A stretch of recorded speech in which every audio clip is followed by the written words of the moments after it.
ԵԱՏՄ-ի և ԵՄ-ի միջև ընտրության հարցում Երևանի սպառողական մոտեցումը անընդունելի է Ռուսաստանի համար, այս մասին ասել է Ռուսաստանի Դաշնության արտաքին գործերի նախարարության ներկայացուցիչ Մարիա Զախարովան։ Նա նշել է նաև, որ Հայաստանի իշխանությունները փորձում են համոզել իրենց քաղաքացիներին, որ առայժմ անհրաժեշտ չէ ընտրություն կատարել ԵՄ-ի և ԵԱՏՄ-ի միջև։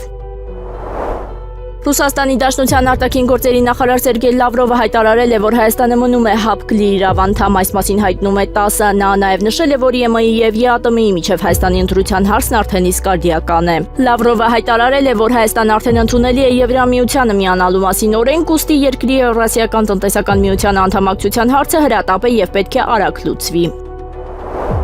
Ազգային ժողովում երկրորդ ընթերցմամբ քննարկվել է պատգամավոր Հայկ Սարգսյանի ներկայացրած խաղաղային գործունեության կարգավորման մասին շահումով խաղերի, ինտերնետ շահումով խաղերի, խաղատների ու վիճակախաղերի մասին օրենքներում լրացումներ և փոփոխություններ կատարելու նախագծերի փաթեթը։ Նախագծով առաջարկվում է սահմանափակումներ մտցնել, որպեսզի մի շարք քաղաքացիներ և պաշտոն զբաղեցնող անձինք չկարողանան մասնակցել խաղաղային գործունեությանը, խաղալ ինտերնետ շահումով խաղեր կամ վիճակախաղեր։ Մասնավորապես արգելք է սահմանվել 70 տարին լրացած քաղաքացիների համար, որպեսզի նրանք չկարողանան մասնակցել բարձր ռիսկային խաղերին, մինչ այս արգելքը կար մինչև 21 տարեկան անձանց մասով։ Սահմանափակումներ են մտցվել նաև այն պաշտոնատար անձանց համար, ում ֆինանսավորումը տրամադրվում է պետական կամ համայնքային բյուջեներից։ Հստակեցվել է նաև ինտերակտիվ հարթակներում ինքնաարգելափակման կոճակի աշխատանքը։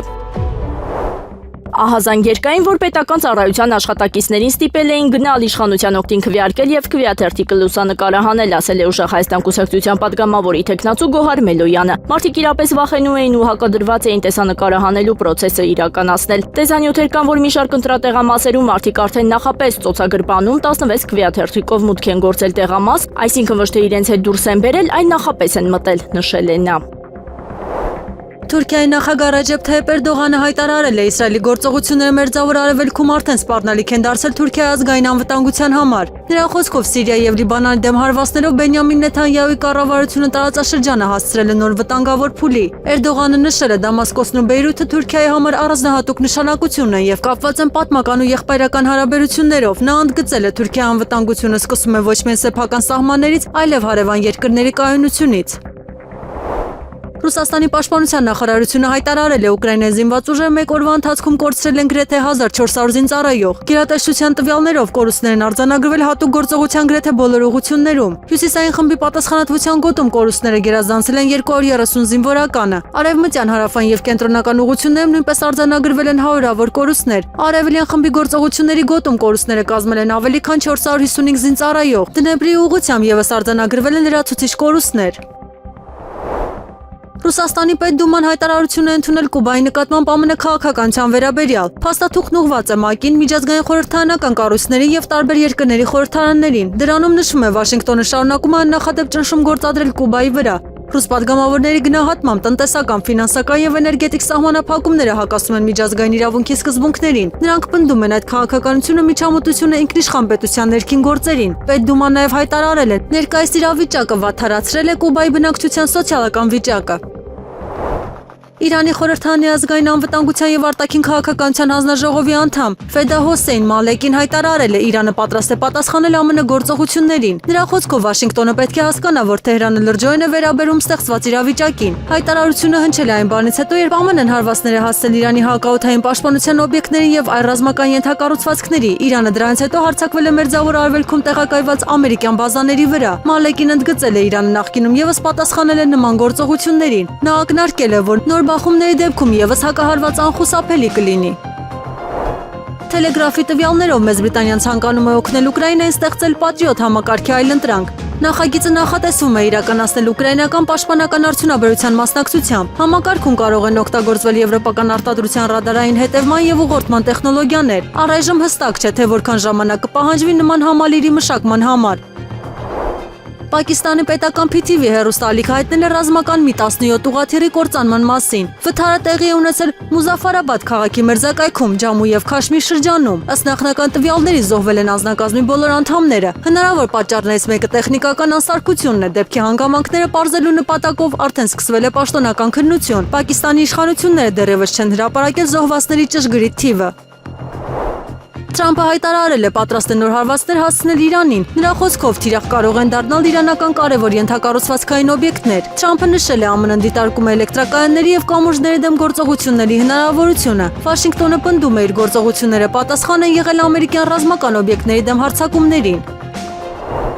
Իրանի խորհրդանի ներկայացուցիչ Ֆեդա Հոսեյն Մալեկին հայտարարել է ԱՄՆ-ի հետագա հարվածները կարող են վերջ դնել բանակցային գործընթացին։ Նրա խոսքով Թեհրանը արդեն հեռանում է բանակցությունների ճանապարհից վերջին իրադարձությունների պատճառով։ Մալեկին նշել է ամերիկյան գործողություններն ու տարածաշրջանային զարգացումները խոչընդոտում են երկխոսությանը։ Նա զգուշացրել է նոր հարվածների դեպքում բանակցությունները կարող են ամբողջությամբ ձախողվել։ Իրանը պնդում է ԱՄՆ-ի գործողությունները խախտում են անհրաժեշտ վստահության մթնոլորտը։ Իսրայելի վարչապետ Բենյամին Նեթանյահուի գրասենյակը կոշտ հայտարարությամբ է արձագանքել Թուրքիայի նախագահ Ռեջեփ Թայիփ Էրդողանի մեղադրանքներին։ Հայտարարության մեջ ասվում է, Էրդողանը, ով մեղադրում է Իսրայելին տարածաշրջանի ապակայունացման մեջ, վերջին մարդն է, որը կարող է բարոյական գնահատականներ տալ Իսրայել պետությանը։ Նեթանյահուի գրասենյակը Էրդողանին անվանել է հակասեմական բռնապետ եւ մեղադրել քրդերի դեմ գործողություններ իրականացնելու, Համասին աջակցելու, սեփական ժողովրդին ճնշելու եւ քաղաքական ընդդիմախոսներին բանտարկելու մեջ։ Իսրայելական կողմը շեշտել է նման պայմաններում Թուրքիայի նախագահը չի կարող հանդես գալ որպես բարոյականության քարոզիչ։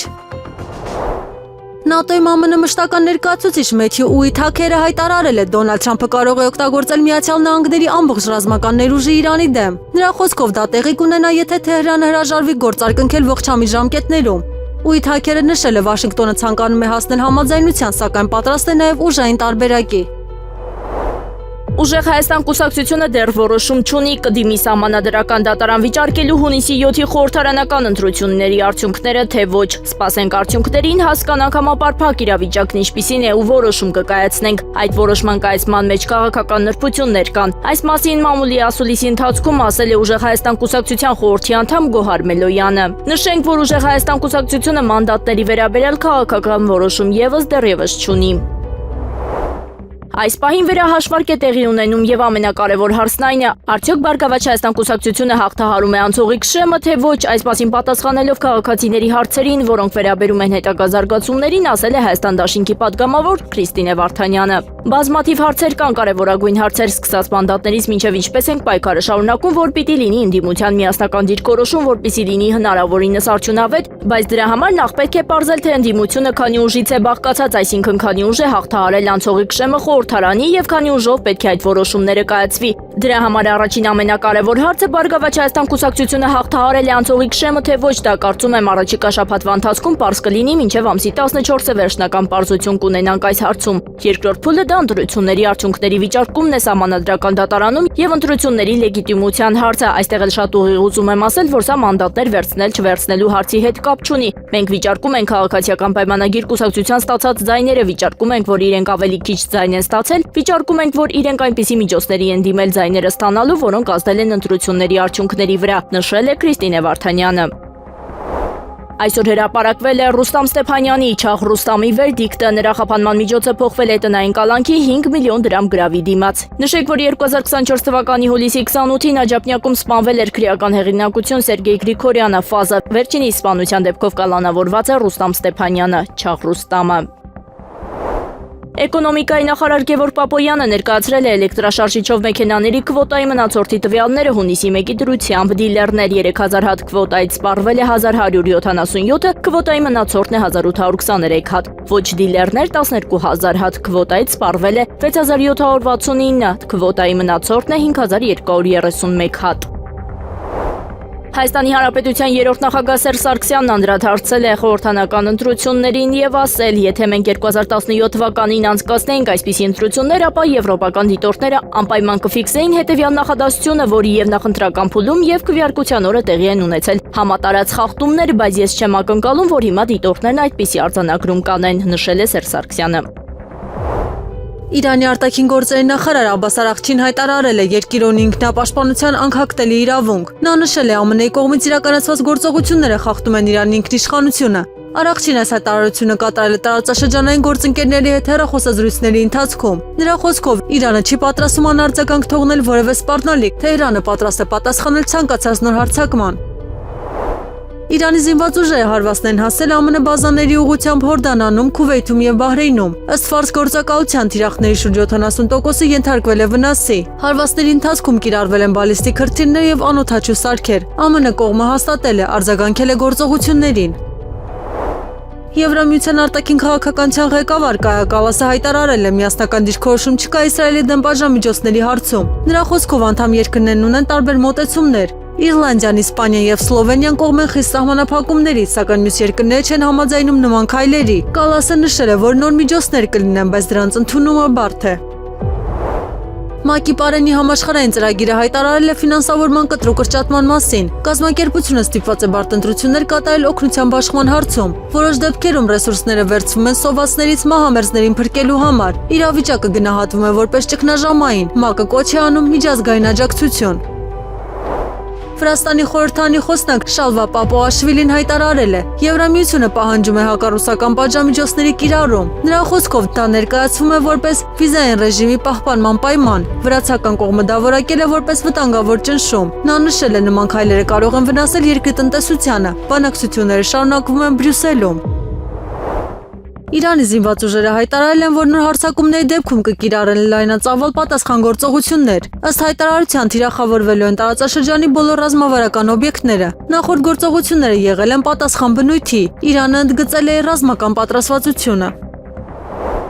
Ֆարս գործակալության տվյալներով Իրանի զինված ուժերը հայտարարել են լայնածավալ պատասխանատվությունների մասին ԱՄՆ բազաների ուղղությամբ։ Ըստ աղբյուրի իրանական ուժերը հասել են իրենց նախատեսված թիրախների մոտ 70%-ին։ Գործողություններում կիրառվել են բալիստիկ հրթիռներ եւ այլ զինատեսակներ։ ԱՄՆ կողմը եւս արձագանքել է տարածաշրջանային զարգացումներին։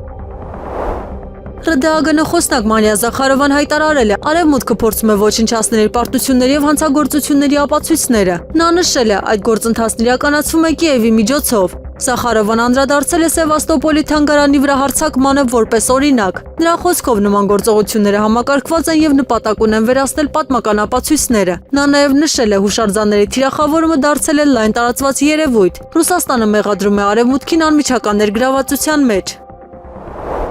Եվրոպական միության դեսպանները սկսել են քննարկել Ռուսաստանի եւ Բելարուսի դեմ պատժամիջոցների 21-րդ փաթեթը։ Այս մասին հայտնել է Բրյուսելի դիվանագիտական աղբյուրը։ Ըստ տեղեկությունների քննարկումները դեռ սկզբնական փուլում են եւ արագ որոշումներ չեն սպասվում։ Փաթեթի հաստատման համար անհրաժեշտ է բոլոր անդամ պետությունների միաձայն համաձայնությունը։ Եվրահանձնաժողովը հույս ունի, որ այն կհաստատվի արդեն հունիսին։ Նոր սահմանափակումների հիմնականում վերաբերում են նավթային եւ բանկային ոլորտներին։ Իրանի Հորմոզգան նահանգում ջրամատակարարումը խափանվել է ենթակառուցվածքների վնասման պատճառով։ Ըստ տեղական իշխանությունների ավելի քան 20,000 մարդ մնացել է առանց խմելու ջրի, վնասվել են ջրամբարներ եւ բաշխման համակարգեր։ Հարվածները վերագրվում են ԱՄՆ գործողություններին։ Տեղական ծառայությունները փորձում են վերականգնել ջրամատակարարումը։ Իրավիճակը գնահատվում է որպես լուրջ հումանիտար խնդիր։ Քննարկում ենք, թե երբ կյանքի կկոչենք մեր հանձնառությունը, որը ստանձնել ենք նախընտրական գործընթացի շրջանակում եւ երբ հրապարակենք սահմանադրության տեքստը, այս մասին լրագրողների հետ ճեպազրույցում ասել է Արտարադատության նախարար Սրփուի Գալյանը, պատասխանելով հարցին, թե արդյոք քաղաքացիական պայմանագիր կուսակցության վարչության նիստին սահմանադրության հարցներ օրակարգում։ Երեք քննարկել ենք սահմանադրության տեքստը հրապարակելու հետ կապված հարցը։ Առաջիկայում ամբողջացնելուց հետո, որովհետեւ սպասում ենք մեր որոշ գործընկերների կողմից ուղարկվելիք կարծիքներին։ Մեզ 1 կամ 2 շաբաթ պետք կգա, որպեսզի այդ կարծիքները հավաքենք, ամբողջացնենք, եւս 1 կամ 2 քննարկում կունենանք եւ կորոշենք պատրաստ ենք հրապարակել, թե ոչ, նշել է նախարարը։ Ինչ վերաբերում է այն հարցին, որ 61 մանդատ ունենալու դեպքում իշխանությունը չի կարողանալու սահմանադրական փոփոխություններ իրականացնել, Սրփուի Գալյանն ասել է, եթե հարցը այն է իրավիճակ է փոխվել այդ առումով, ես դες կասեմ, որ իրավիճակ չի փոխվել։ Այսօր էլ իշխանությունը չունի սահմանադրական մեծամասնություն, մենք աշխատանքը կկատարենք, հանրային պահանջի մեծությունը կչափեն նաեւ մեր ընդդիմադիր գործընկերները, որոնք այսօր մտածում են, ապագայում եթե կորոշեն վերցնել մանդատը, կչափեն նաև հանրային պահանջը իրենք եւ կկայացնեն կամ մենք բոլորս միասին կկայացնենք համապատասխան որոշում, նշել է Սրփուի Գալյանը։ Քվեարկության վերջնական արդյունքները կհրապարակվեն հունիսի 14-ին, այս փուլում ընթանում են վերահաշվարկի աշխատանքներ, մուտքագրման ընթացքում եղել են սխալներ, տողեր են թռցրել, մարդկային գործոնն է խնդիրը։ Այս մասին հայտարարել է Կենտրոնական ընտրական հանձնաժողովի նախագահ Վահագն Հովակիմյանը։ Մեր արձանագրությունները կան, հրապարակված են, սակայն նախնական արդյունքները հենց դրա համար են նախնական, որովհետև այս արդյունքները դեռ պետք է ճշգրտվեն։ Մենք ըստ էության Երևանում ունենք մի պատկեր, որ Երևանի գրեթե բոլոր ընտրատարածքներում երևի ամբողջը կվերահաշվարկեն, որովհետև Որովհետև միասնության թե վերկուսակցության տեխնատուն այդպես է ցանկացել, մանրամասնել է կենտրոնական ընտրական հանձնաժողովի նախագահը։ Հակակոռուպցիոն կոմիտեի նախագահը վստահեցրել է իր ղեկավարած կառույցը մահակ է հանցագործությունների համար, պայքարում են հանցագործությունների դեմ։ Մենք որևէ ուժի իշխանության ոչ քարոզչություն ենք անում, ոչ հակաքարոզչությունը։ Ձեր հարցադրումը տեղին չէ, որովհետև մենք ամեն հանցագործության վերաբերյալ հրապարակել ենք ձայնագրություն, ասել է Նահապետյանը, արձագանքելով դիտարկմանը, թե հակակոռուպցիոն կոմիտեն նախընտրական շրջանում մահակ էր դարձել ընդդիմադիր ուժերի համար։ Բարգավաճ Հայաստան կուսակցության նախագահ Գագիկ Ծառուկյանը երեկ հարցաքննվել է քննչական կոմիտեում, նա մեղադրանքը չի ընդունում։ Այս մասին ասել է նրա փաստաբան Էմին Խաչատրյանը։ Երեկ հայտնի դարձավ, որ Գագիկ Ծառուկյանի նկատմամբ հանրային քրեական հետապնդում է հարուցվել առանձնապես խոշոր չափերով հարկերից խուսափելու հոդվածով։ Գագիկ Ծառուկյանի նկատմամբ որպես խափանման միջոց է ընտրվել բացակայելու արգելքը։ Փաստաբանի խոսքով նոր քրեական գործը հարուցվել է 7 տարի առաջ 2019 թվականին եւ իր բիզնեսը հավատարմագրային կառավարման հանձնած Ծառուկյանն այդ մասին երեկ է տեղեկացել։ Պուտին-Փաշինյան հանդիպման վերաբերյալ հստակ պայմանավորվածություն դեռ չկա, այս մասին ասել է Ռուսաստանի Դաշնության նախագահի խոսնակը, պատասխանելով լրագրողների այն հարցին, թե արդյոք շփումներ նախատեսվում են երկու երկրների ղեկավարների միջև։ Համապատասխան որոշումները կկայացվեն կախված ընտրական գործընթացների ավարտից, ասել է Ռուսաստանի Դաշնության նախագահի խոսնակը։ Հայաստանի արտաքին գործերի նախարար Արարատ Միրզոյանը հեռախոսազրույց է ունեցել Լատվիայի արտաքին գործերի նախարար Բայբա Բրաժեի հետ։ Զրուցակիցները քննարկել են Հայաստան-Լատվիա երկկողմ փոխգործակցության հարցեր, շեշտելով առևտրի ընդլայնման ուղղությամբ իրականացվող կոնկրետ քայլերի կարևորությունը։ Այս համատեքստում նախարար Միրզոյանը շնորհակալություն է հայտնել Հայաստանի ծաղիկների մի քանի խմբականակի Լատվիա արտահանմանն աջակցության համար, ինչը յուրովի խթան կլինի երկու երկրների գործարար շրջանակների միջև հետագա կապերի սերտացմանն ու առևտրային նոր ուղղությունների զարգացմանը։ Թուրքական ընդդիմադիր մամուլում լուր է հրապարակվել առաջիկայում հայ-թուրքական սահմանի բացման վերաբերյալ, նշվում է, որ երկու երկրների միջև դիվանագիտական շփումները արագանում են եւ նպատակը հարաբերությունների կարգավորման գործընթացում կոնկրետ քայլեր ձեռնարկելն է, այս մասին գրել է Էրմենի Հաբերեյեմը։ Կայքը պնդում է, որ նախատեսվում է առաջին փուլով Իգդիրում-Ալիջան սահմանային անցակետը բացել փոխադարձ անցումների համար։ Հաղորդվում է, որ հայկական կողմում ավարտվել են նախապատրաստական աշխատանքները, իսկ թուրքական կողմում մտադիր են կարճ ժամկետում ավարտել աշխատանքները։ Թուրքիայի եւ Հայաստանի միջև առևտրի ծավալը ներկայումս գնահատվում է 300-ից 350 միլիոն դոլար ու երկկողմ առևտրում գերակշռում են հագուստը, քիմիական արտադրանքը, սնունդը եւ չմշակված թանկարժեք մետաղները։ Եվրոպացիները ավելի շատ կենտրոնացած են պատերազմի շարունակման, այլ ոչ թե խաղաղ բանակցությունների վրա։ Այս մասին հայտարարել է ՌԴ նախագահի մամուլի քարտուղար Դմիտրի Պեսկովը, մեկնաբանելով ուկրաինական կարգավորման գործում եվրոպացիների միջնորդության հնարավորությունը։ Նա նշել է, Մոսկվան ներկայումս չի տեսնում Եվրոպայի պատրաստակամությունը խաղաղ գործընթացին նպաստելու հարցում։ Պեսկովի խոսքով եվրոպական երկրները նախընտրում են աջակցել հակամարտության շարունակությանը։ Կրեմլի ներկայացուցիչը շեշտել է խաղաղ բանակցությունների թեման երկրորդական պլան է մղված։ Լեհաստանը չի խոչընդոտի Ուկրաինայի ԵՄ-ին անդամակցության բանակցությունների մեկնարկին, սակայն դեմ է Կիևի համար ցանկացած արտոնյալ պայմանների։ Այս մասին հայտարարել է Լեհաստանի վարչապետ Դոնալդ Տուսկը։ Նրա խոսքով Վարշավան չի պատրաստվում իր աջակցությունը փոխանակել Ուկրաինայի եվրոպական ձգտումների հետ։ Միաժամանակ նա ընդգծել է Լեհաստանը չի համաձայնի հատուկ արտոնությունների տրամադրմանը։ Տուսկի խոսքով Ուկրաինայի եվրոպական ճանապարհը պետք է համապատասխանի եվրոպական չափանիշներին։ Նա հավելել է, այդ գործընթացը պետք է լինի նաև Լեհաստանի շահերին համապատասխան։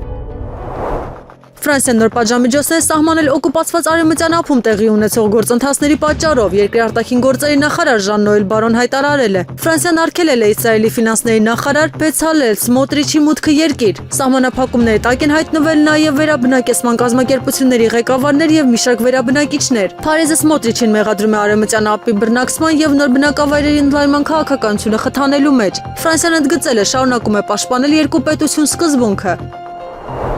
Ուկրաինան պետք է լինի ՆԱՏՕ-ի անդամ, այս մասին հայտարարել նախագահ Վոլոդիմիր Զելենսկին։ Նա նշել է, Եվրոպայի անվտանգությունը հնարավոր չէ պատկերացնել առանց Ուկրաինայի մասնակցության։ Զելենսկու խոսքով հենց այդ պատճառով Ուկրաինայի անդամակցությունը դաշինքին ռազմավարական անհրաժեշտություն է։ Նախագահը հիշեցրել է, այդ տեսակետը կիսում են նաև մի շարք գործընկեր երկրներ։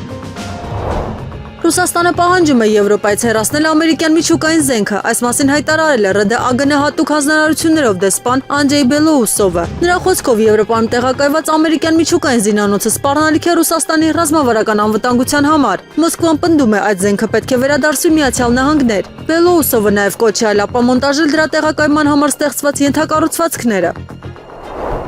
ԱՄՆ նախագահ Դոնալդ Թրամփը հայտարարել է ամերիկյան Apache ուղղաթիռը խոցվել է Հորմուզի նեղուցի տարածքում։ Նրա խոսքով ուղղաթիռը բարեկություններ իրականացնում դեպքի պահին նա ընդգծել է Միացյալ Նահանգները պարտավոր է արձագանքել այդ հարձակմանը։ ԱՄՆ նախագահը միջադեպը բնութագրել է որպես լուրջ մարտահրավեր։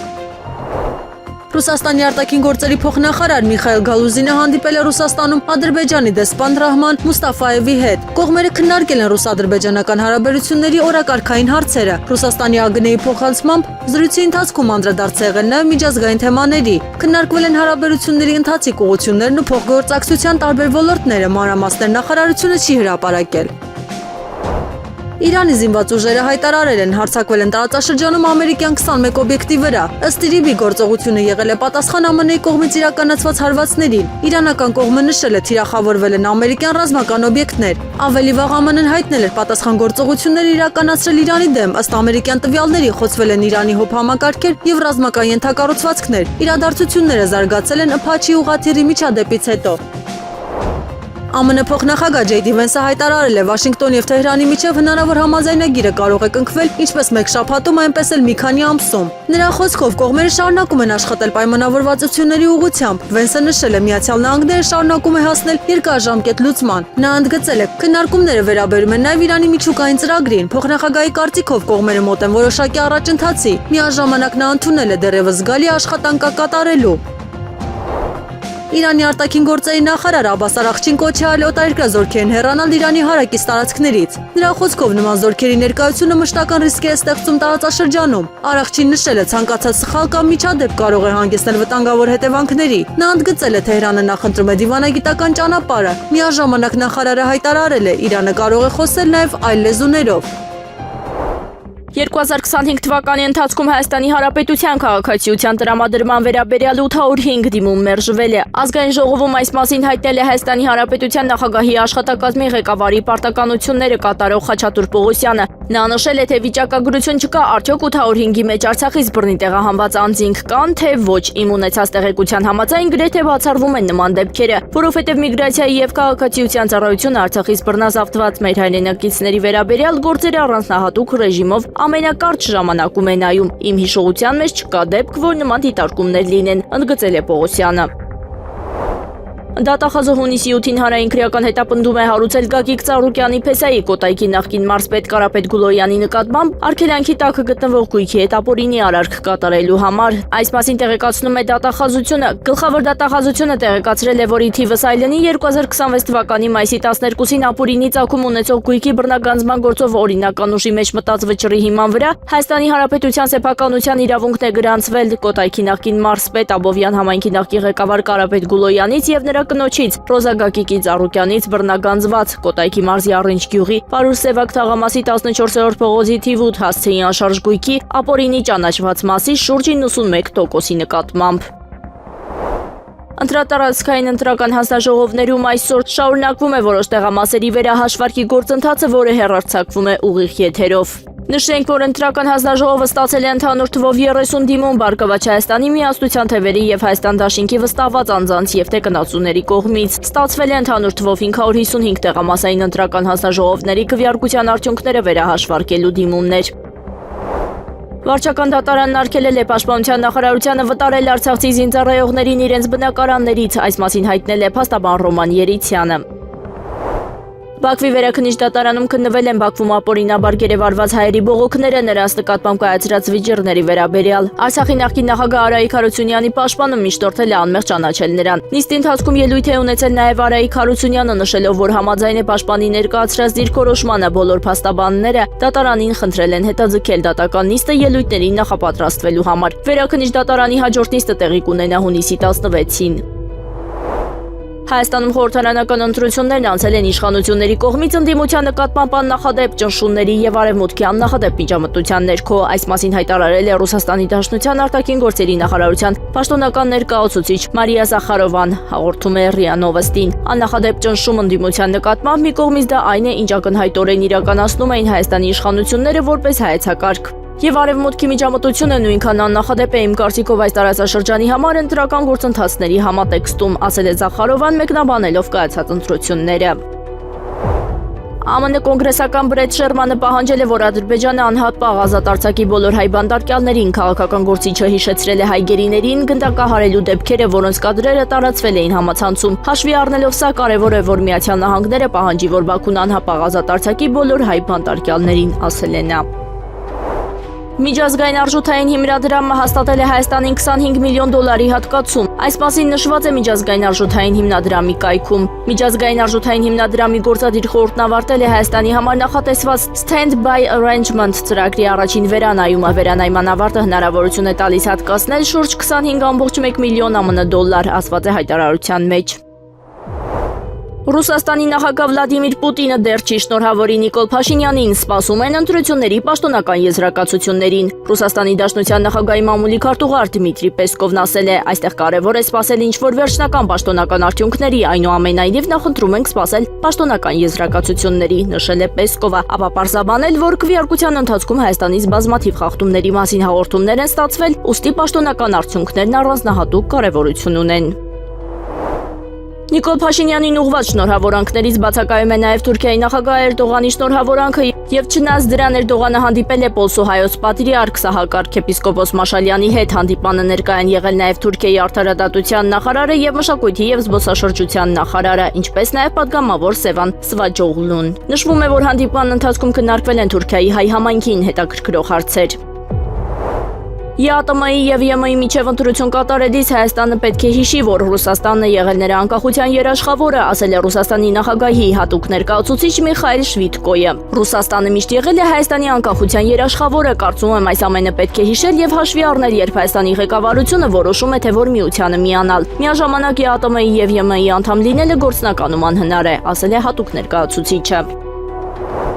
ԱՊՀ գլխավոր քարտուղար Սերգեյ Լեբեդևը եւս անդրադարձել է Հայաստանում տեղի ունեցած ընտրություններին։ Հուսանք, որ իրավիճակը Հայաստանում կկայունանա, ընտրություններն անցել են բարդ պայմաններում, ԱՊՀ դիտորդական առաքելությունը նույնպես տեսել է այն, ինչ տեղի էր ունենում մինչև քվեարկության սկիզբը, բայց ընդհանուր առմամբ մեր առաքելությունն արձանագրել է, որ ընտրատեղամասերում ամեն ինչ նորմալ էր, նշել է Լեբեդևը։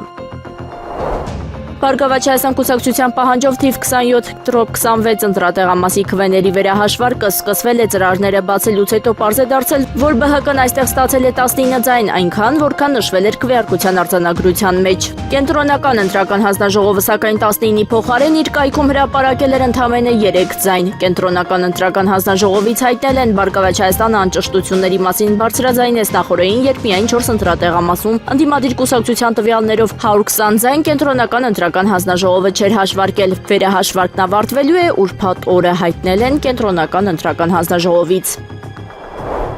Եվրամիությունը քննարկում է ռուսական նավթի նկատմամբ գործող գնային սահմանաչափի պահպանման տարբերակը, առաջարկում է առաջիկա 6 ամիսների ընթացքում պահպանել առավելագույն շեմը։ 1 բարելի դիմաց 44.1 դոլարի մակարդակում։ Այս սահմանաչափը կիրառվում է այն նպատակով, որպեսզի ռուսական նավթի տեղափոխող տանկերները կարողանան պահպանել ապահովագրական ծառայություններից օգտվելու իրավունքը։ Ցուցանիշը հաշվարկվում է Բալթիկ եւ Սև ծովի նավահանգիստներում Urals տեսակի նավթի FOB արժեքի հիման վրա։ Եղանակը առաջիկա օրերին։ Հունիսի 10-ից 14-ի գիշերը եւ կեսօրից հետո առանձին շրջաններում սպասվում է կարճատև անձրև եւ ամպրոպ, տեղ-տեղ հնարավոր է նաեւ կարկուտ։ Հունիսի 11-ին առանձին հատվածներում անձրևները կլինեն հորդառատ։ Քամին հարավ-արևմտյան 2-ից 5 մետր վարկյան, ամպրոպի ժամանակ սպասվում է նաեւ քամուշ գնացում 17-ից 20 մետր վարկյան արագությամբ։ Օդի ջերմաստիճանն է ապես չի փոխվի։ Երևանում հունիսի 10-ից 14-ի գիշերը եւ կեսօրից հետո սպասվում է կարճատև անձրև եւ ամպրոպ։ Առանձին հատվածներում հնարավոր է նաեւ կարկուտ։ Ամպրոպի ժամանակ սպասվում է քամուշ գնացում 17-ից 20 մետր վարկյան արագությամբ։